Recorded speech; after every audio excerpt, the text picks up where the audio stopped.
महाबोधि महाव्यार मुक्ति का आंदोलन देश में आज़ादी के साथ में चल रहा था। एक तरफ देश की आज़ादी चल रही थी और दूसरी ओर महाबोधि महाव्यार मुक्ति आंदोलन की भी आज़ादी की बात हो रही थी और महाबोधि महाव्यार मुक्ति आंदोलन को चरणबद्ध तरीके से हम सफलता प्राप्त करते आए हैं। सफलता प्राप्त किए नहीं कि ऐसी बात नहीं।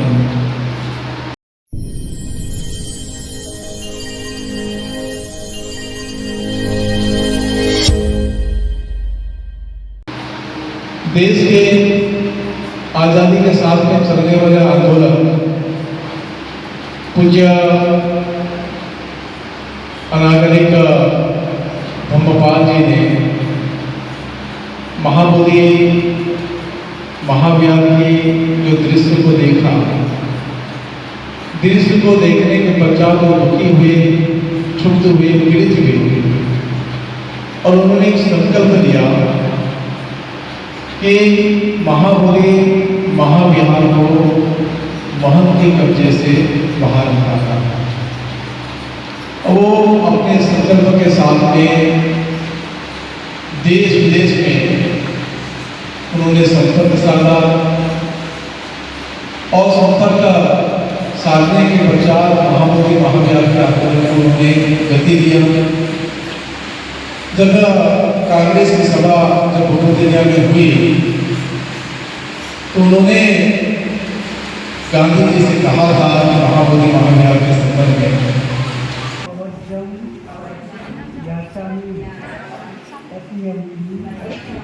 अहम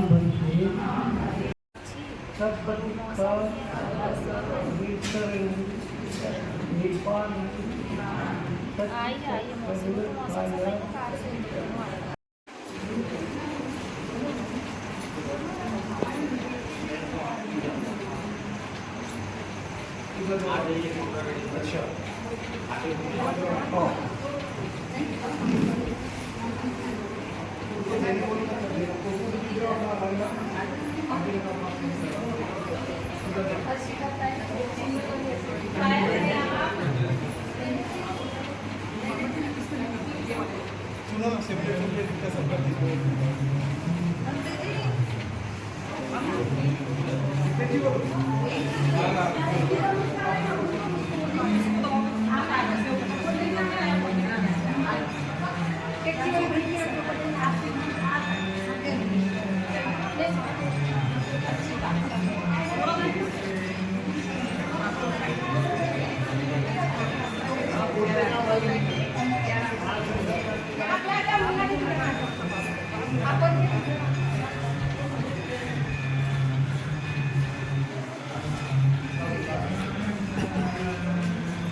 लो इधर देख।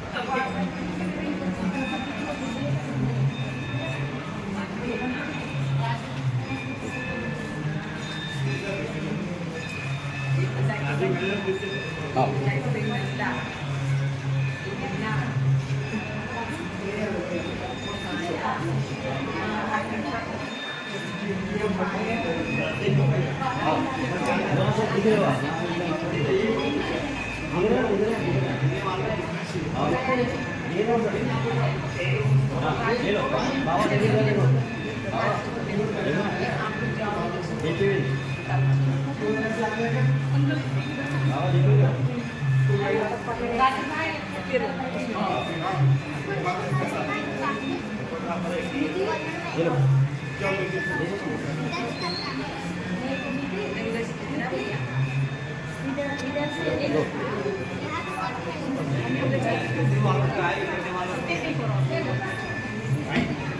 लेने वालों की तो आई है।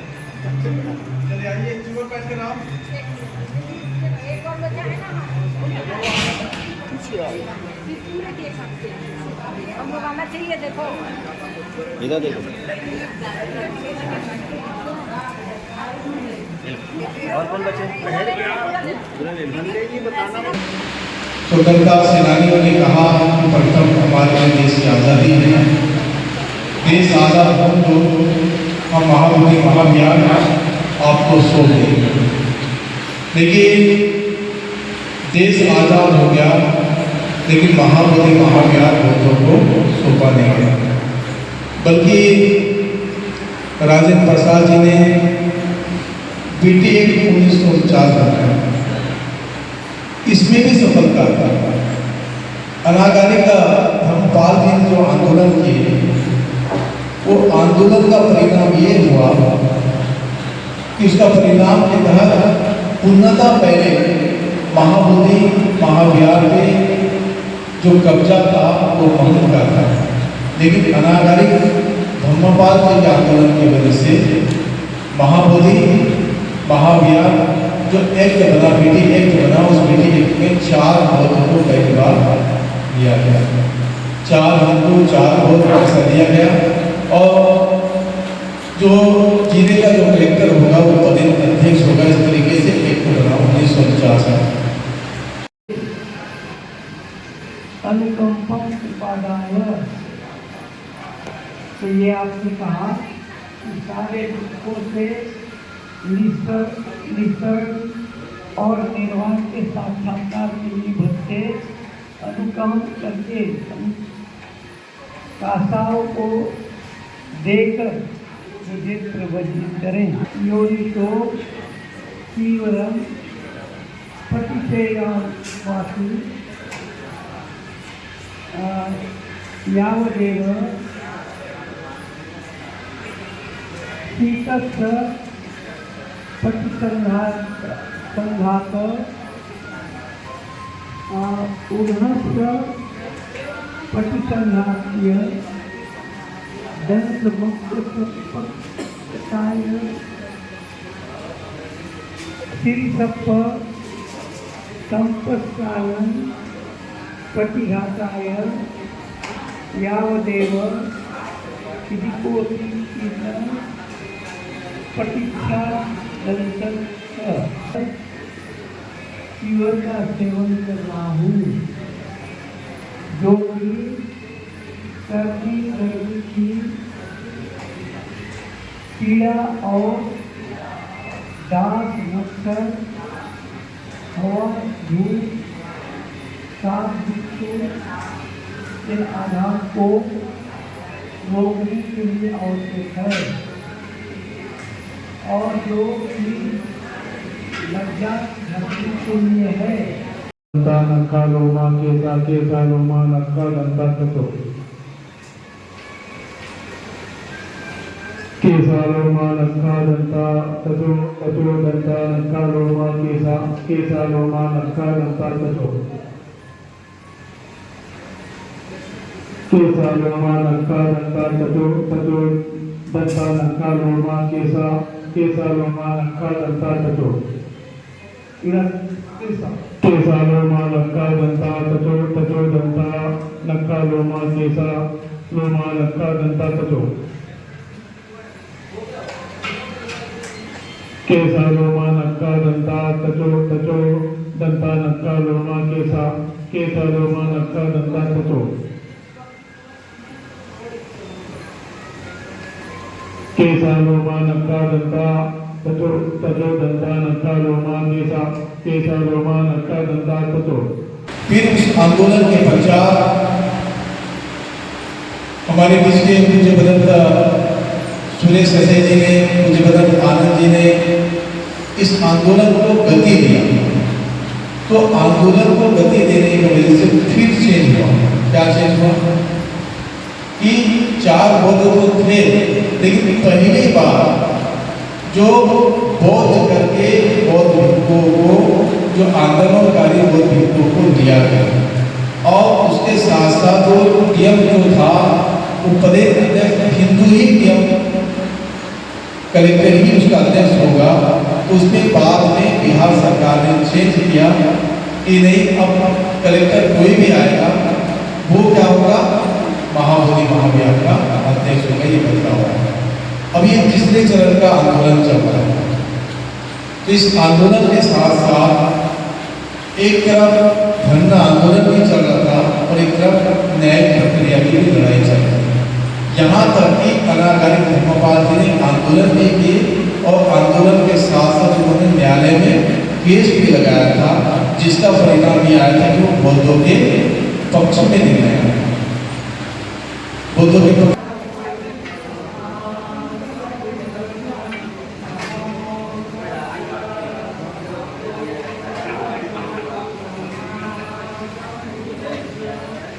बुद्धं शरणं गच्छामि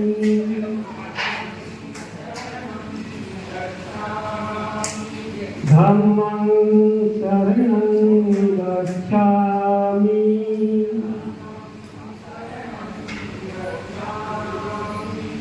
संघं शरणं गच्छामि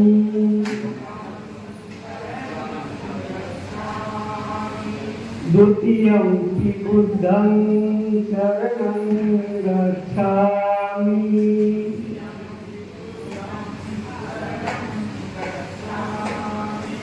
द्वितीयं हि धम्मं शरणं गच्छामि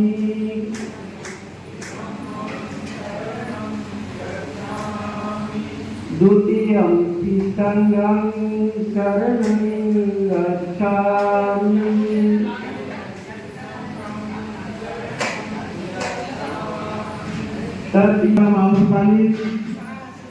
हाँ, आपका नाम खेमा है ना, आपका नाम संगप्रिया,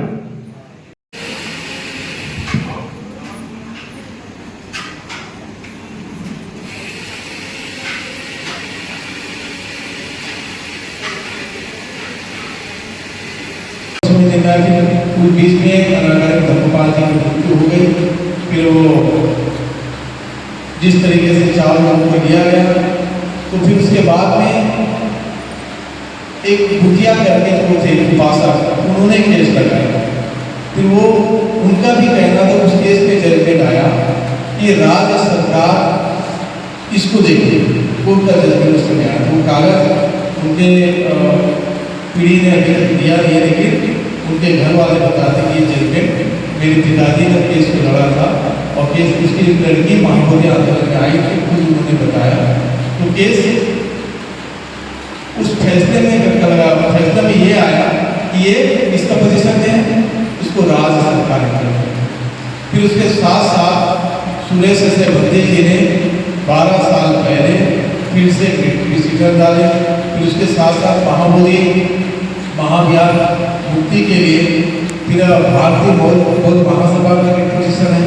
हमारे साथ के धर्मशिखर बंदे जी, नागसेन बंदे जी और विनयचर बंदे जी, ऐसे 3 लोगों ने फिर एक पिटीशन डाला। फिर और 2-3 लोग और हैं जिन्होंने पिटीशन लगाया। फिर उसके बाद में अभी घटना चलते चलते आकाश बाबा जी ने उस बीच में इंटरप्रिटेशन लगाया। बालंदरंतु सदाय सुनरंतु सबदा महामदुतां देवसंतु देवता सत्य विद्यापतिं सर्वगुणां अभिवादन सुविचार गणचत्तार धर्ममानसियां नमस्ते साधु मंगलम एक बार के बता जय मंगला सभी भाव से कि ये लगाया कि नए से अगर पिटीशन लगाएंगे तो उसको सुनवाई में समय लगेगा। इसलिए जो पिटीशन लगा है, जो 12 साल से केस पेंडिंग जो है, इस भावना को लेकर उन्होंने केस लगाया, जिसकी एक पेशगी हो गई और 29 जुलाई को अंतिम सुनवाई, ऐसा कहा जाता है, न्यायालय की तरफ से बात आई है।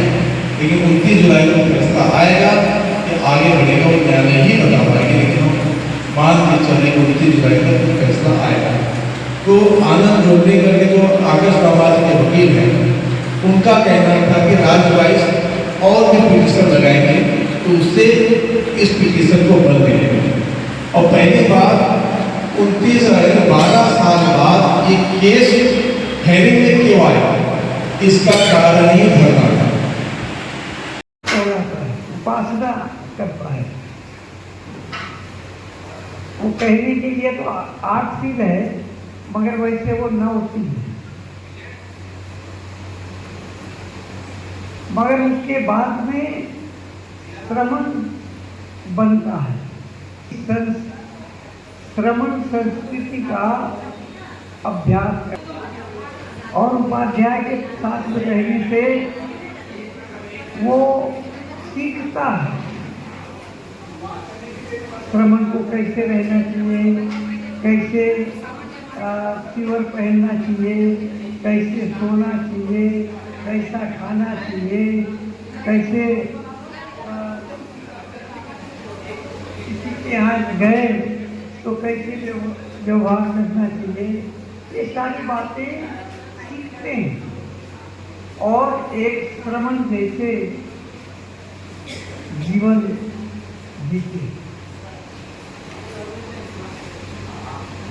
ये इसलिए है, समझेंगे नहीं उसके महत्व को, अनुभव से नहीं समझेंगे तब तक के वो शब्दों से नहीं समझ। जब तकलीफ होती है तो तकलीफ में जीवन वाले को महत्व देता है और इस तरह से बौद्ध संस्कृति में हर एक आदमी को कुछ न कुछ समय के लिए 2 दिन हो, 3 दिन हो, 5 दिन हो, ये संस्कार लेना चाहिए, ये पद्धति है। मगर इस देश में क्या था इसका कारण? जो बुद्धगया में जो धरना बैठा और जगह जगह जो धर्म के प्रदर्शन हुए, धरने हुए, उसका कारण ये था कि 12 साल बाद ये फिर से हेरिंग में आया, सुनवाई के लिए केस आगे बढ़ा, क्योंकि वकील ने वहाँ शपथ पत्र पेश किया था कि 12 साल से जो पेंडिंग केस है उस केस को सुनवाई की जाए। और धरना में लोग बैठे उपासिका बैठे, जगह जगह प्रदर्शन हो रहा है, तो उसके वजह से जज ने फटकार लगाई और उसको हेरिंग में लिया और एक पेशी हो गई है और अंतिम पेशी का कैसा है। तो ये मामला है महाबोधि हत्या। तो हमारा जो मामला है 2 तरीके से लड़ाई चल रही है, एक जमीनी स्तर पे धरना में भी चल रहे हैं और दूसरी न्यायिक प्रक्रिया के तहत भी चल रहे हैं। दोनों ही लड़ाई चल रही है। तो हम चाह रहे हैं कि महाबोधि महाविहार का फैसला 29 जुलाई को आएगा, तो 29 जुलाई से पहले जगह जगह धरना प्रारंभ करना है।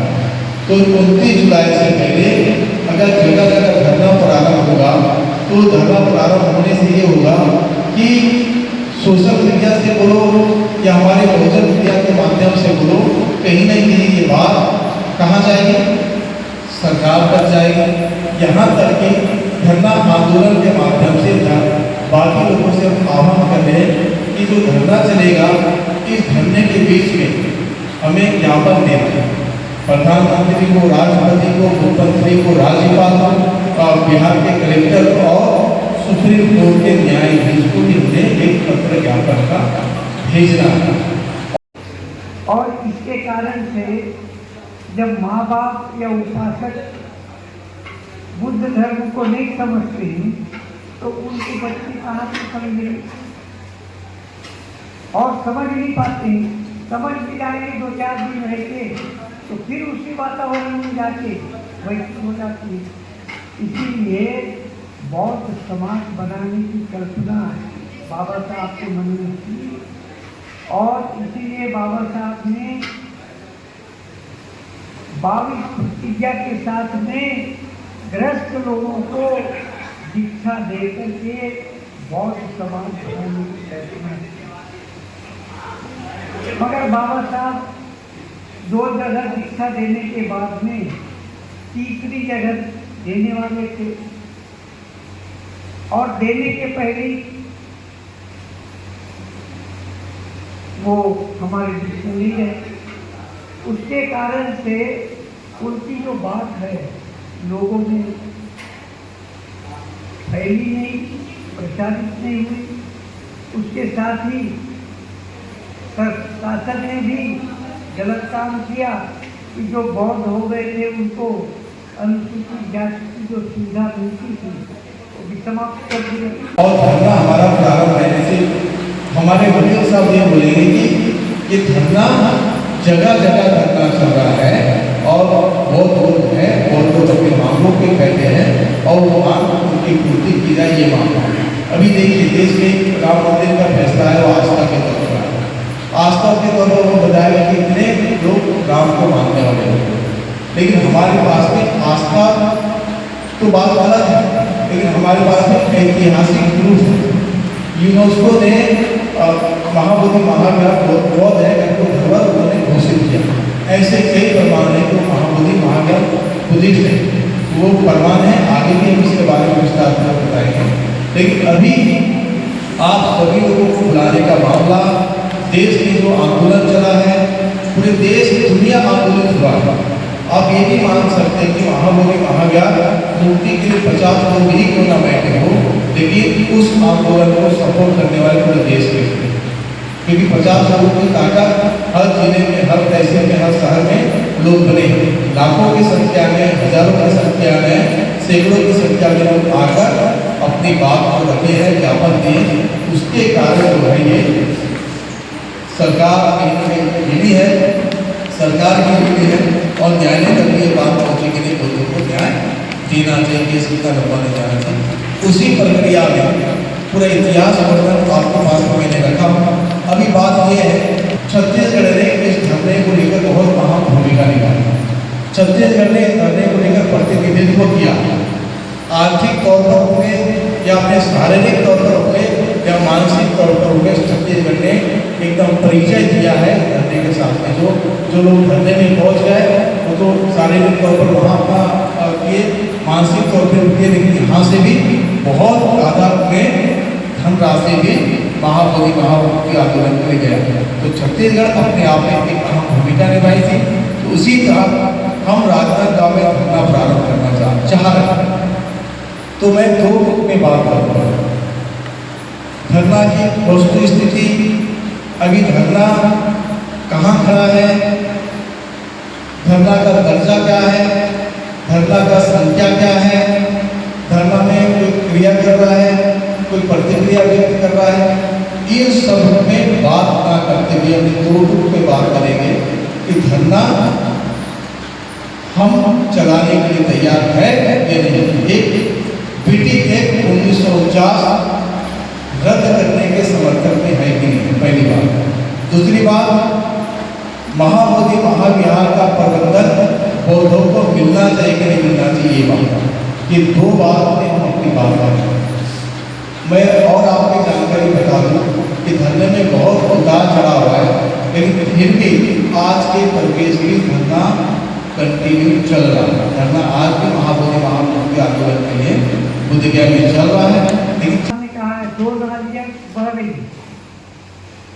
एक पुरानी नाली है जिस पर गंगा पानी बह रहा है, दूसरा नया नाली है। उस दोनों को अलग अलग रखिए। अगर दोनों को आप मिला दोगे तो जो अच्छे हैं वो भी गंदे हो जाएंगे, मिल जाएंगे। तो आज हमारा समाज जो है ये मिला हुआ है।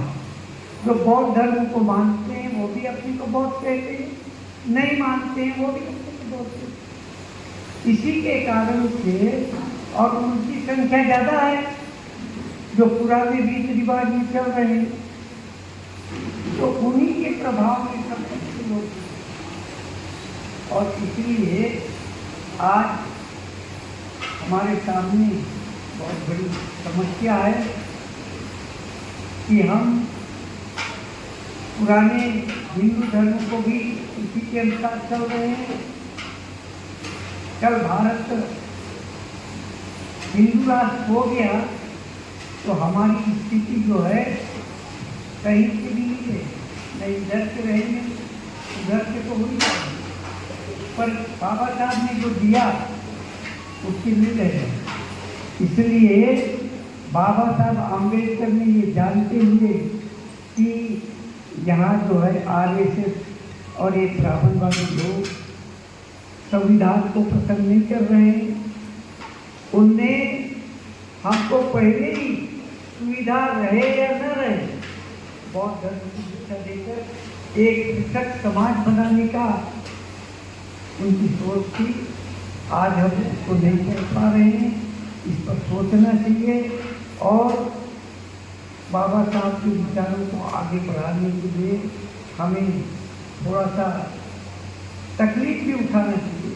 आज तो तकलीफ नहीं है, क्योंकि जो बौद्ध धर्म ग्रहण किए हैं और जो अनुसूचित जाति के रहे पहले सुविधा मिलते रही, वो सुविधा बौद्ध धर्म लेने पर नहीं मिलेगी, क्योंकि सिख धर्म लेने वालों को जब मिलती है तो बौद्ध धर्म वालों को क्यों नहीं मिली?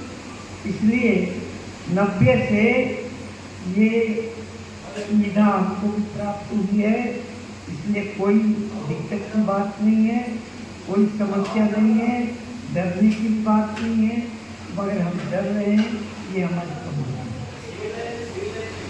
तो मैं यही कहूँगा कि आप जब तक के पालन करने से आपको उसका महत्व समझ आएगा और समझ आएगा तो आगे चलकर भिक्षु को आप महत्व देंगे और महत्व देंगे तो संस्कार वैसे ही बनेंगे।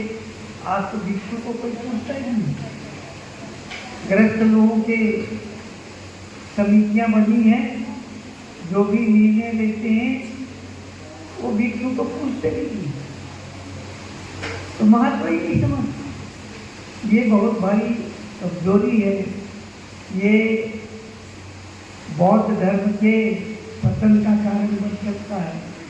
और इसीलिए बाबा साहब ने ये कहा है कि भिक्षु नहीं होने के कारण से इस देश से बौद्ध धर्म समाप्त हो गया, वैसी स्थिति न आए, इसलिए इस विचार को सब लोग सोचें और दीक्षा जरूर लेके बौद्ध बनना।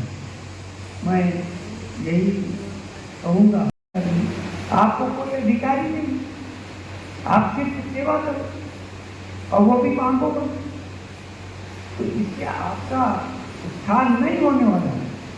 और आप हिंदू रहेंगे तो आप उस मान्यता को मानते हैं, ऐसा माना जाए, इसलिए उस मान्यता से जो हमारे हित में नहीं है अलग हो जाना चाहिए और अलग होके बौद्ध धर्म के रीति रिवाज के अनुसार सब समान हैं, सब स्वतंत्र हैं, सब बंधु भाव और मैत्री भावना से, करुणा भावना से प्रेरित हैं। ऐसा करके एक समाज संविधान के आधार पर बनाएंगे, तभी हमारा कल्याण होगा, ऐसा बाबा साहब का कहना था। इस पर विचार करिए और हम सोच रहे हैं कि यहाँ दीक्षा का कार्यक्रम चलाएंगे। वैसे तो मैं जहाँ भी वर्षावास करता हूँ हर साल मैं दीक्षा देता हूँ और उनको प्रमाण पत्र देता हूँ। यही है कि हमने संगठित करने का काम नहीं किया, क्योंकि एक आदमी के वश का काम नहीं है, इसलिए सब मिलके करेंगे तो सब कुछ होगा, और नहीं तो एक चना भाड़ नहीं छोड़ता है कहते हैं, वैसे एक आदमी कुछ नहीं। तो मैं आपसे अपेक्षा करता हूँ, बौद्ध धर्म ये आपकी प्रगति का मार्ग है, हर प्रकार की प्रगति का मार्ग, समता, स्वतंत्रता, बंधुता, न्याय इस पर आधारित है। संविधान उसी के आधार पर बाबा साहब ने बनाया है, उस संविधान को भी हम एक प्रकार से बल देते हैं और बाबा साहब ने संविधान ऐसा बनाया है कि उसको परिवर्तित करना इतना आसान नहीं है, मगर धूर्त लोग हैं, ये कुछ भी कर सकते, किसी हद तक जा सकते हैं, इसलिए हमको सतर्क भी रहना है। तो धरना की एक विशेषता ये होगी कि हम चाहते हैं कि धरना स्थल में सामने और सामने बनकर बैठेंगे तो बहुत प्रभावी होगा, क्योंकि जीवन में वो ताकत होती है।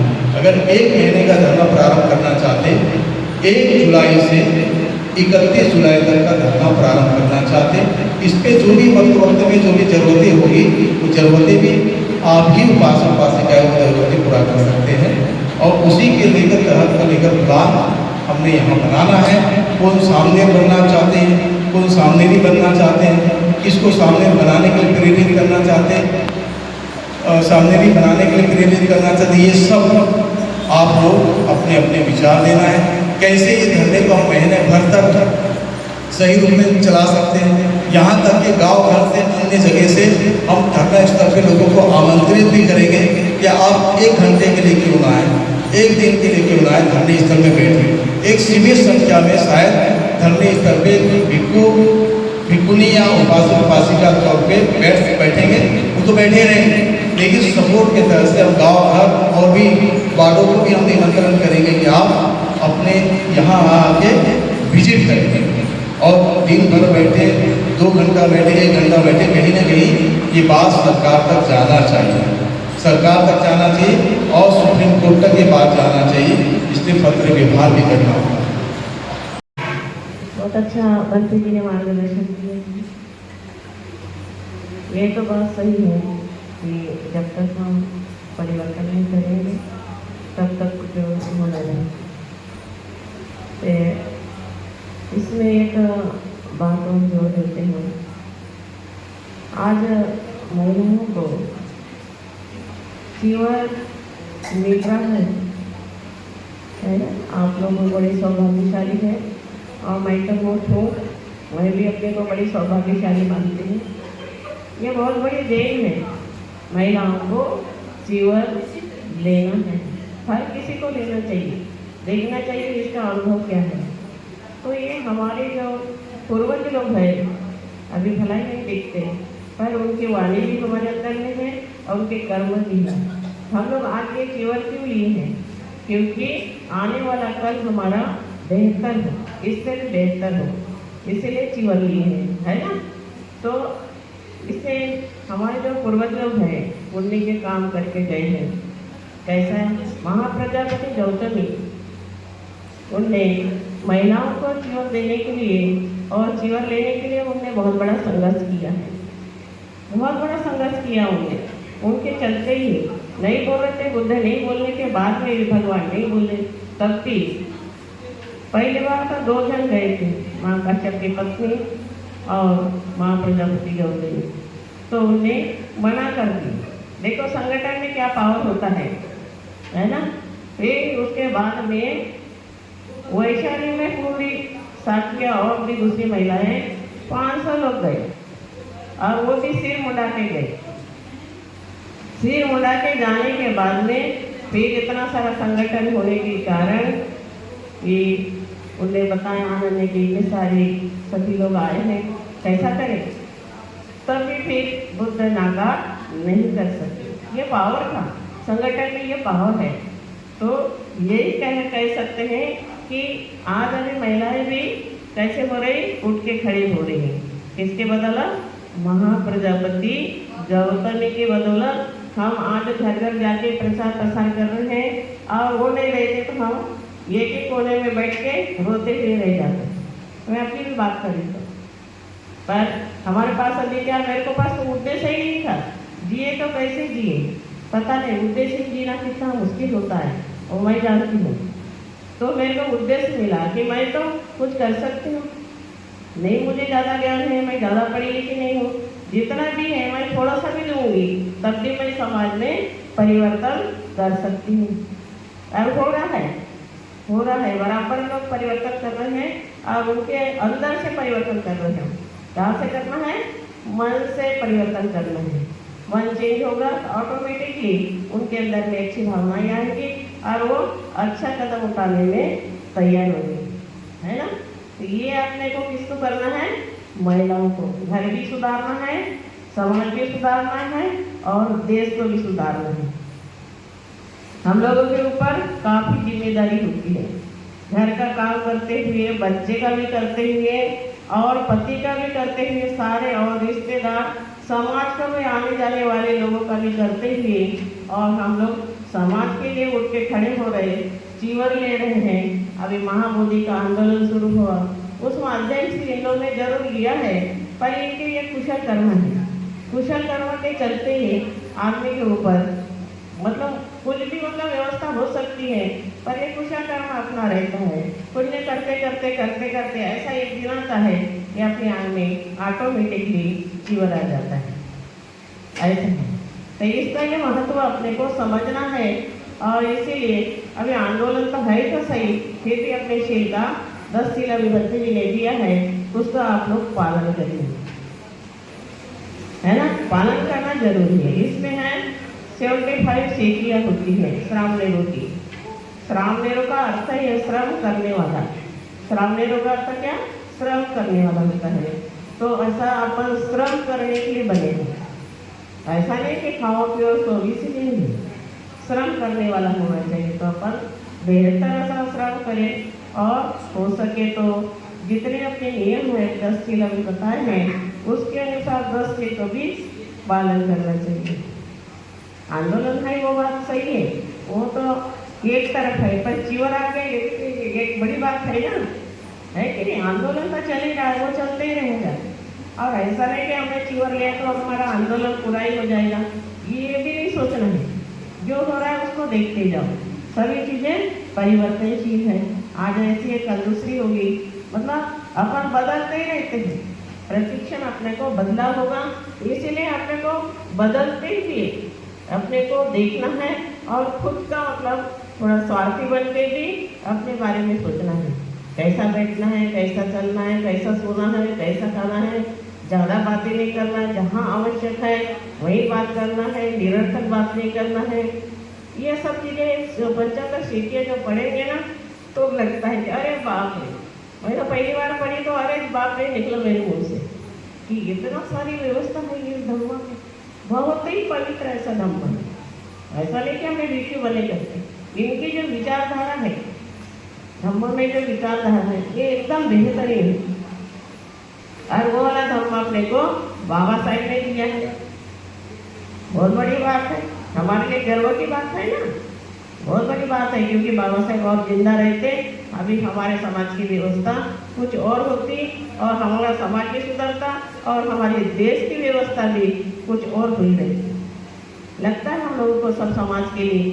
अभी देखो वर्तमान की घटना है, अभी 2-3 दिन ही हुआ, जो कथावाचक थे उनकी चोटी काट दिया गया है ना। हम लोग कितना बोल रहे थे नहीं ये धर्म है, इनका धर्म ऐसा है वैसा है, उन लोग सुनने के लिए तैयार ही नहीं। अब हमारे लोगों के साथ होता है, वो लोग हम लोग को साथ नहीं देते।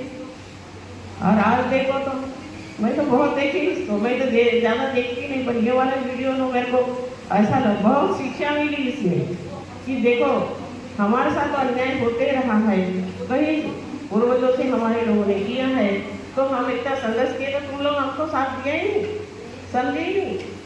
हमारी जो पार्टियाँ होती राजनीति बात भी आ जाती है, क्यों आना ही चाहिए, अब क्या करेंगे, हमारी भी मजबूरी है। कि हमको कई बार बोलते हैं कि राजनीति बात नहीं करो, पर क्या करें, बहुत मजबूर है हम लोग भी। धर्म की बात तो वहाँ तक सही है, पर हमारी जो समाज व्यवस्था है, हम जिस कुल से आए हैं, हमको उसका भी तो ध्यान रखना पड़ेगा ना, रखना पड़ता है हम लोगों को। क्योंकि भलाई जीवन हमारे ऊपर है, तो हम अपने बारे में सोचते हैं, समाज के बारे में सोचते हैं, समाज के हित के बारे में सोचते हैं, और आने वाली जो पीढ़ी है महिलाओं की, उसके और लड़कियों के बारे में भी सोचते हैं। तो हमारे समाज में कुछ होगा तो हमको तो दुख होता ही है, अरे ऐसा घटना नहीं होना चाहिए, ये बातें आ जाती हैं। तो हमारा अभी इस वर्षा मास का बालाघाट में है, और ये ऑटो अभी चलेगा।